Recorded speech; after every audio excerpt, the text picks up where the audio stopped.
In today's video, I will be exploring what I think is the origin of the Giants, why the Buccaneers are special, and how they both connect to the Sky Island of Birka and the Birkans. Like many people have theorized before me, I believe that Summit of High West, which is the other entrance to get to the White Sea, is located on top of the Atom Tree in Elbaf. I also believe that Birka, before being destroyed, was one of the first Sky Islands you get to when you enter Summit of High West. Let's start off by talking about Birka. Birka was the name of a place in our real world. It's one of the oldest known Viking towns located in what is now present-day Sweden, and it was a very important trading settlement for Vikings. The real-world Birka also shares having been abandoned, just like the One Piece city of Birka on the moon. Now, why would Oda use the name Birka twice for Sky Race cities instead of using the name for a giant's village or island, since giants are heavily inspired by real-world Vikings in Norse mythology? I think for this reason, Birka may have strong connections to the giants that will be explored during the Elbaf arc, and I have reason to believe that giants were created on Sky Islands. Now, why do I believe that giants aren't just some natural race in One Piece? I think this way because of the scientific method known as Gigantification. Gigantification in the One Piece world is the idea of turning regular-sized people into giants using scientific means. Law tells us the world government has been trying to figure out the secret to Gigantification for hundreds of years. And since the world government has been around for over 900 years and the Void Century erased everything, this makes me believe that they know that giants were somehow gigantified rather than already being a natural race. Otherwise, how would they have come up with this idea of trying to gigantify people unless they already know it's possible?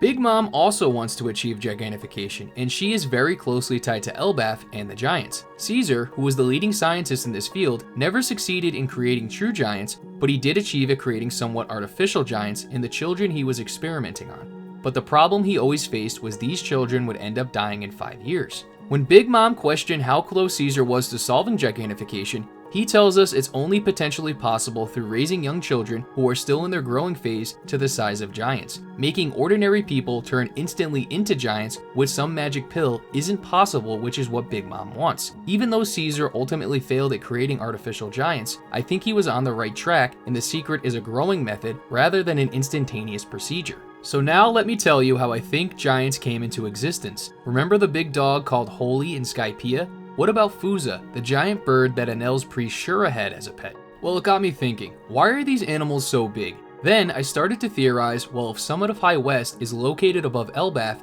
maybe these animals just came from there since all the animals in Elbaf are massive. That was my original train of thought until I stumbled upon this panel while I was rereading Skypiea for some answers.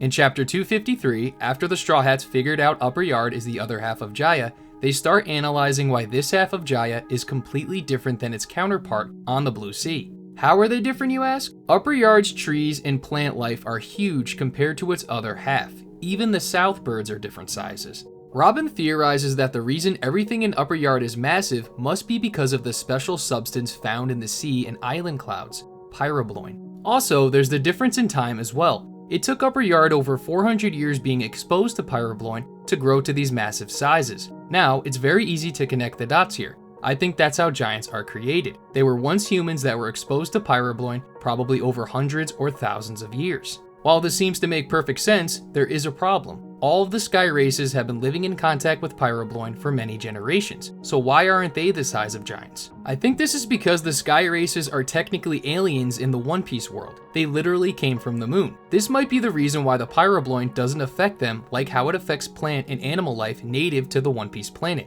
The sky races might have completely different DNA or lineage factors, and I want you to remember this because it's very important for the second half of this theory. We have yet to see what would happen if normal humans over generations and generations lived in contact with pyrobloin and what would happen to them. Since this growth doesn't happen overnight, which funnily enough is why I think Caesar was on the right track when he was trying to solve Gigantification. If this is how giants were created, the giant race must have lived on Sky Islands for a very long time, being exposed to this pyrobloin, and it slowly grew them into the giants we know of today. One of the islands they may have lived on could have been Birka before the sky races came to the planet.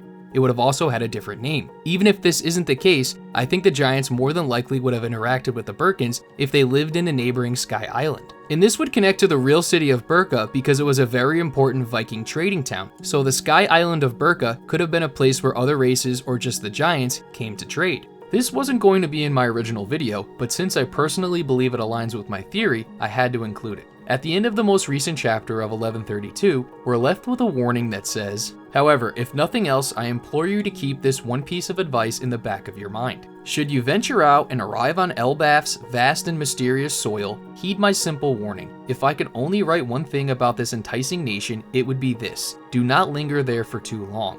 From Louis Arnott, the Explorer.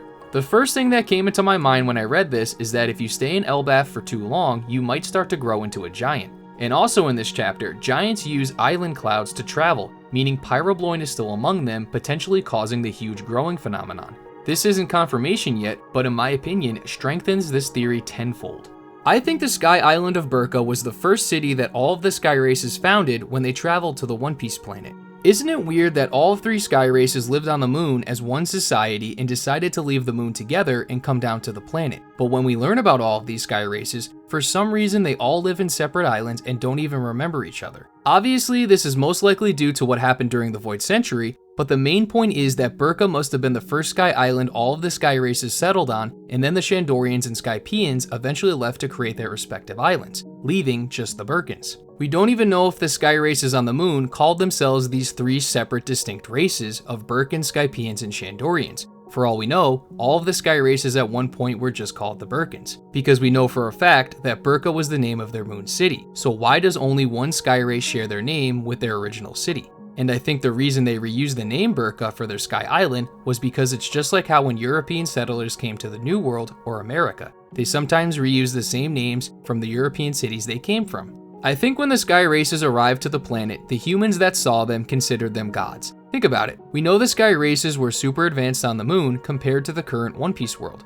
So if humans saw what is One Piece's version of aliens coming down from the sky in what I can only assume was a spaceship like the Arc Maxim, they wouldn't even begin to understand what they were seeing was advanced technology. They would just associate these beings as gods. I think these first humans that made contact with the sky races were the human ancestors of the giants. Look at how susceptible giants are to unexplainable things. They usually just associate it as the power of gods. I can even see a scenario on the sky races arriving to the One Piece planet and invading the sky islands these ancestor giants used to live on and claiming it as their land, just like what we saw time and time again from the sky races in the story. When Jaya was blasted into the sky, the Skypian god at the time saw it and he instantly claimed it as his land. Later in the story, the same thing would happen when Enel invaded Skypiea. There seems to be a pattern with the sky races doing this, and since the sky races take inspiration from Native Americans and Aztec tribes, it's like Oda is doing an inversion here, where in our real world, these native tribe lands were invaded and stolen by Europeans. In One Piece, the sky races sometimes are the ones doing the invading and conquering.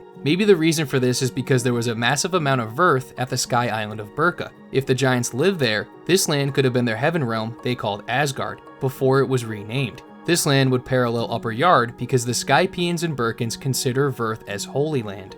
Now let me show you something I found that I think is evidence that connects the giants and the Birkans. Look at Harudine's helmet, and the helmet some other giants have been shown wearing. Does it remind you of anything? Let's bring up that ancient moon mural again.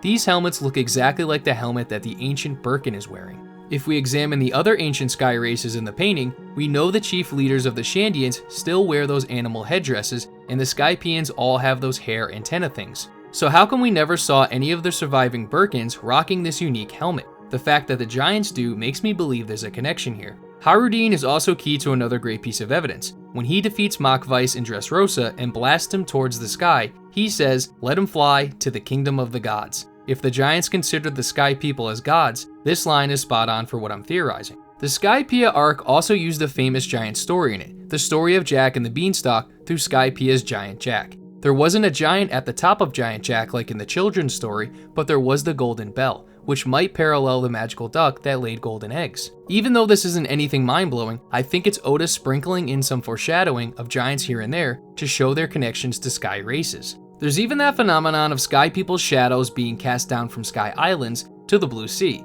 From the people on the blue sea's perspective, the sky people look like giants. And we even get a giant shadow of Luffy, who later unlocks the power to become a giant. Now let's move on to our next point. The giants and sky people share a commonality in believing in gods. The giants of Elbaf believe in the story of sun god Nika, while the Birkans and Skypians both believe in a sense of God as well. The Shandians used to believe in the idea of many gods because during the Nolan flashback, they prayed to a sun god, a rain god, earth god, and a forest god, and they also prayed to a snake god. I can't help but think this is another piece of evidence that connects giants and sky races. Whether it was the goal of the world government to try and eradicate the belief in a god or religion, I'm not sure, but we do see them trying to erase the legend of Nika. And correct me if I'm wrong, but other than Elbaf giants, the Buccaneers, and Sky Island, we don't see this religion aspect anywhere else in the One Piece world. If giants are connected to sky races, it would make sense on why these two races are some of the only ones to believe in gods. To connect something from the real world into this that is also tied in religion are beings called the Nephilim. These beings are mentioned in the Bible and are the offsprings of angels and human women. And the special thing about these beings is that they were giants.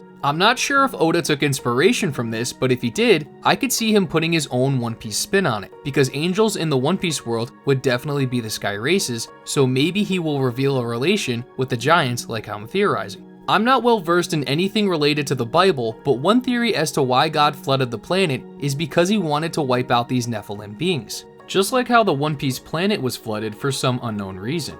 Staying on this religious theme, Enel believed himself to be the one and only true god, much like the past god of Skypiea. Now, why do sky races always come to this rationality? I think it's because of the legend of Nika, or Joy Boy. Nika's story must have been told by the sky races, just like it's told in Elbaf and passed down through their generations, which is a tradition the Buccaneers also adopted. They must know there was once a god that lived in the world and they want to claim to be the same. In Enel's case, I truly believe that he knew the legend of Nika and declared to be the second coming of this infamous god. I think this is why Enel has the drums on his back instead of typical Birkan wings. And before you comment, I know Enel's character took inspiration from the thunder god Raijin, but I think Oda is using it as a double meaning, because one of the first things we heard Zunisha say when they knew Joy Boy had returned was, "I hear it, the drums of liberation, Joy Boy has returned." I think Enel heard the legend of Nika growing up and tried to copy how Nika was described. He heard Nika's body produce drum music and thought Nika literally had drums a part of his body. Now this brings me to the next big part of this video, the Buccaneers. What we know about the Buccaneers is that they are an almost extinct race, with Kuma potentially being the last of his kind, and that they carry the blood of giants. Now, I don't think most of the fanbase has even given this much thought, but I don't believe it's as simple as giants plus humans equals Buccaneers. Or else Kuma wouldn't be the last of his race, because giants still exist and so do humans. And if that's all it takes to create Buccaneers, more can be created. Now let's see if we can figure out what would be the other race combined with giants that could create this special Buccaneer race. It would have to have been a race that interacted with giants in the past, possibly neighbors with the giants, and potentially dwindling out or near extinct themselves. Otherwise, Buccaneers would still be popping up. Anything come to mind? Well, if you've been following along, the answer is obvious. It's the Birkans. Think about it. If Summit of High West is located on top of the Atom Tree, then the giants and sky races would have a direct path for travel to meet each other, intermingle, and have children together. And this would fit the criteria on why Buccaneers are such a rare race. Birka was destroyed along with most of its citizens, so there's a very small chance of more Buccaneers being created now. And I know Birka was only destroyed 8 years ago, so there's a bit of a flaw in this logic, but I have reason to believe that Birka may have been a closed-off nation like Wano was, making outside interaction difficult, but I will bring up the reason for this later in the video. We know Buccaneers carry giant's blood. It's what gives them their immense physical strength, durability, and huge stature. But we learned from Vegapunk these traits aren't what made the Buccaneers special. There's something more. I think this special ability comes from their Birkan side. Sky people have been living on Sky Islands for a very long time, but for some reason are unaffected by pyrobloin that makes plants and animals grow huge over the course of many years. And if giants were once humans that eventually grew to these massive sizes they are now, because they can be and were affected by pyrobloin, then now you have a hybrid race that is sort of an impossibility. If Buccaneers are half giant DNA and half Birkan DNA, then now you have a race that couldn't be affected by pyrobloin, but now can. Maybe the pyrobloin affecting the Birkan half of the Buccaneers' DNA grants them some insane power. And since I really want to drive this point home, this special ability must come from the other race that creates Buccaneers, or this other race's DNA has some reaction to mixing with giants' DNA. Because we have an example of a giant hybrid race in the story already, called the Wotans. The Wotans are half giant and half fishman, so if this special power comes from the giant's DNA, then the Wotans should be just as special as the Buccaneers, but they aren't. Now I'm going to try and take a stab at figuring out what this power is. I think the most obvious general answer is soul or will manipulation, because Kuma's free will was taken away, and Vegapunk installed a shutdown switch inside Kuma that Saturn ultimately activated. So now we must ask ourselves, if Kuma has no free will left and his shutdown switch was activated, how on earth did he come to Egghead to save Bonnie all on his own? Well, if the special power the Buccaneer race has is being able to control your soul when you eventually pass on, and using your soul to inhabit or possess other things, in Kuma's case his inanimate cyborg body, then this would explain it. This sounds crazy though, right? But let's take a look at an example of someone doing something similar to this. Brook ate the Revive Devil Fruit and had the ability to come back after he died. But it's not as simple as dying and your body just reactivates instantly and you're back. Brook's soul went to the afterlife and he had to travel all the way back to find his body. Also, look at how Oda drew Brook's soul. It looks like a cloud. Why is that relevant? If what makes the Buccaneers special is the pyrobloin in their blood, which is a substance that is found in sea clouds and island clouds, this may be connected. So if the Buccaneers' special ability was being able to come back from the afterlife because they can't control their souls without a physical body,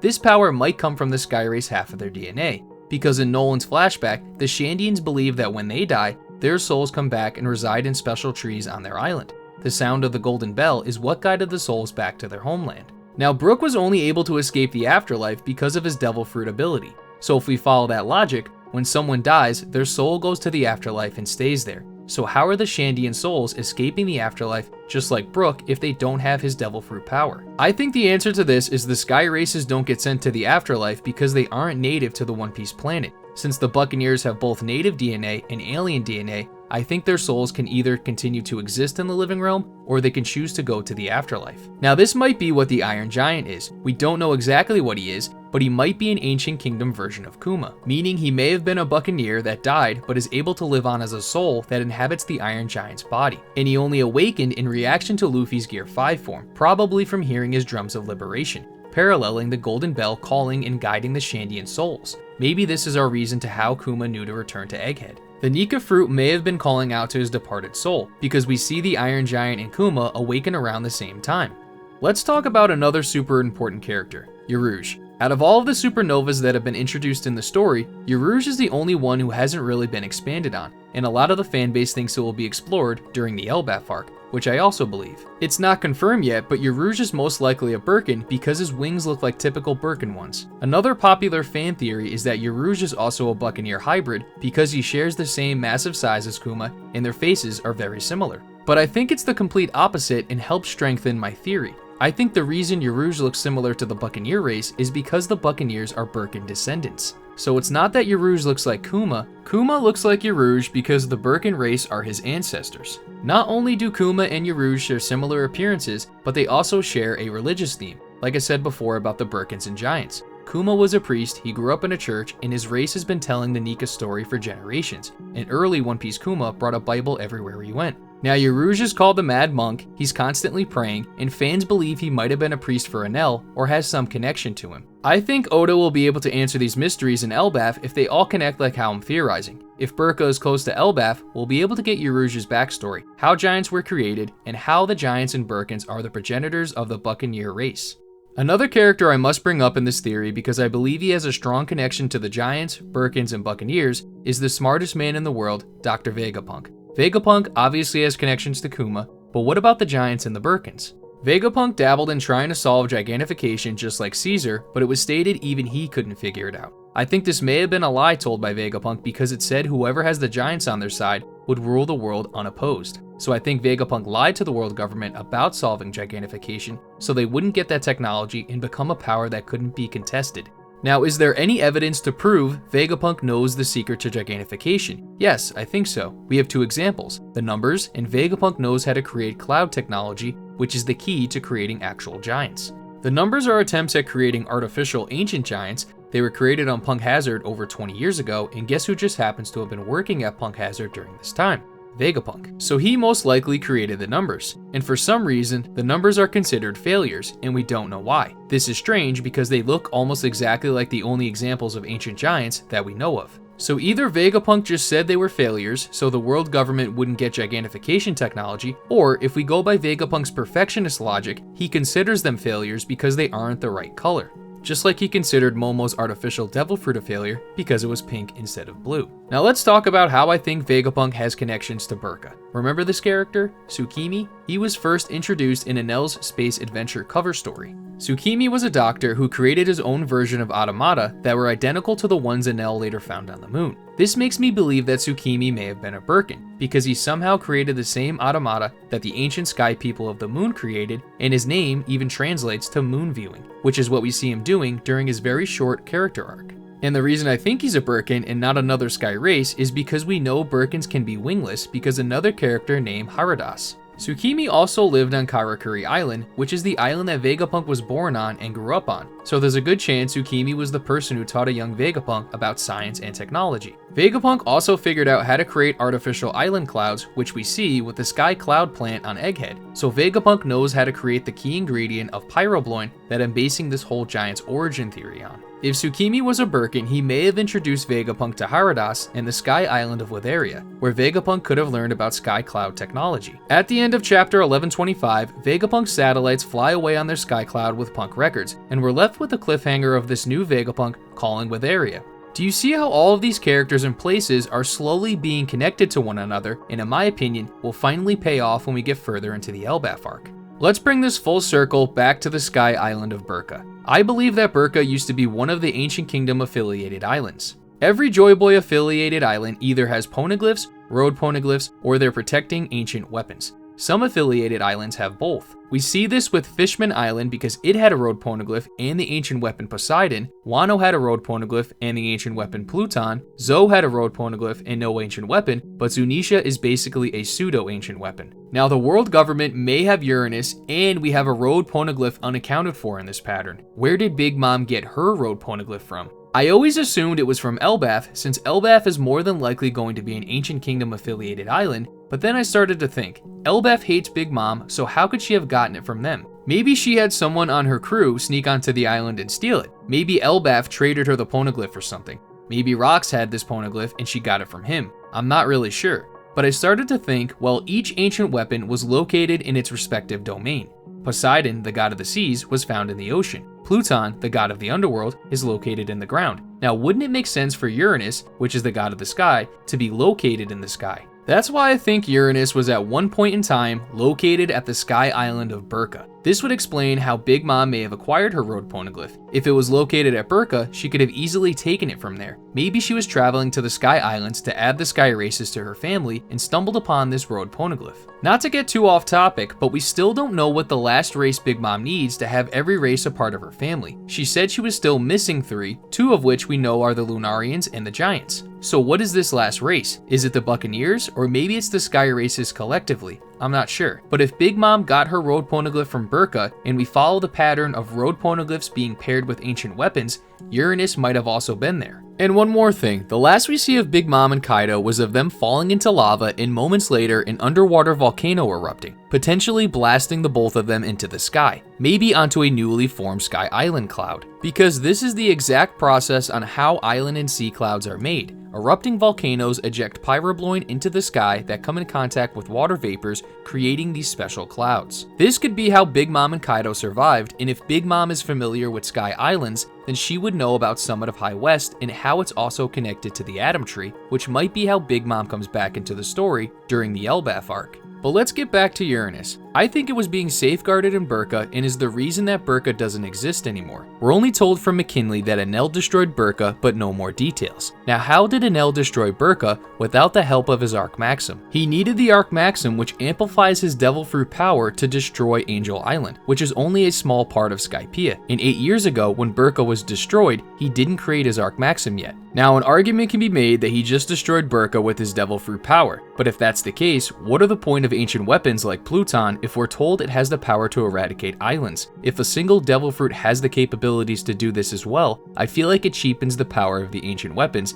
and the world government wouldn't fear them like they do. So what am I trying to say here? I think Uranus destroyed Birka. I think when Enel found Uranus, he powered it up similar to what he did when he found the ancient moon city and accidentally activated its destructive power, resulting in Birka being erased. I think the reason Enel didn't have Uranus after this happened is because he's not the living being conduit that can control Uranus or give it commands, like how Shirahoshi can command Sea Kings, and Momo can command Zunisha and potentially Pluton, so Uranus just left. This might also explain how Enel got the idea to create the Arc Maxim, because the sky races at one point were highly advanced on the moon, but in the current story they became way less advanced for some reason. So how would Enel know how to create something like the Arc Maxim unless he saw a super advanced weapon like Uranus and tried his best to recreate it? If Birka was an ancient kingdom affiliated island, maybe they had borders and were closed off like Wano was. Enel, activating Uranus's destructive power, could have destroyed Birka's borders, which freed Uranus, just like how Wano's borders need to be destroyed to free Pluton.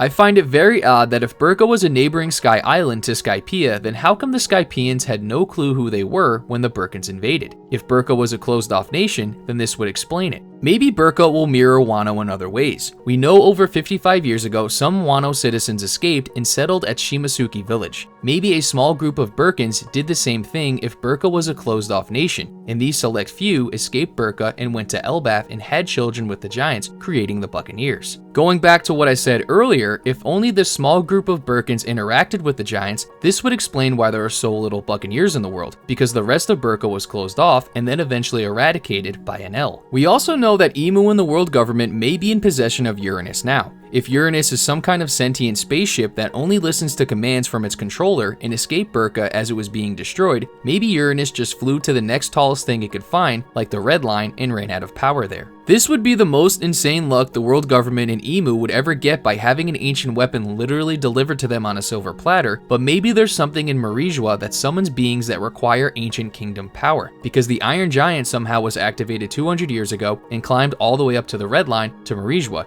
and ran out of energy. Dragon even asked the question, if the world government has had this ancient weapon, why haven't they used it until now? That's because it needs a power source to be used, and I believe things like Enel's Devil Fruit and the Mother Flame can be used as temporary power sources that can partially activate and use Uranus. But if Enel couldn't control Uranus, how can Imu and the Gorosei? Imu might know how since he's over 800 years old and he was there when the ancient weapons were first used. Imu may somehow have the living being conduit that can control it, like Lily's body. Or they just have Uranus imprisoned so it can't fly away, and they have another flying machine like Sky Cloud technology that they can use to transport a chained up Uranus and feed it a power source that forcefully activates its destructive power. Shout out to Dax Sake for that last idea, even though he doesn't personally believe the world government's weapon is Uranus. One last thing I want to mention before I wrap up this video is that in chapter 1123, Vegapunk says there's one very important thing they cannot afford to lose other than Punk records in the Mother Flame. And that's the cloud plant that produces island clouds. He says these clouds might be the foundation of humanity's survival because the planet is going to flood. And since we know the planet flooded once before, is this how humanity survived in the past? Did some humans retreat to island clouds to save themselves from the flood, and these are the humans that eventually became the Giants since they would have lived in contact with pyrobloin for a very long time? Maybe the ocean levels receded a bit, and that's how the Giants were eventually able to leave the Sky Islands and live on land. And maybe some of the tallest points of land didn't get flooded, which is how the other unique races in One Piece survived that couldn't evacuate to island clouds. And since history repeats itself in One Piece, I can see this being the case. But that's all I got for this theory. Leave a like and hit that subscribe button if you want more One Piece theories. And I'll see you next time.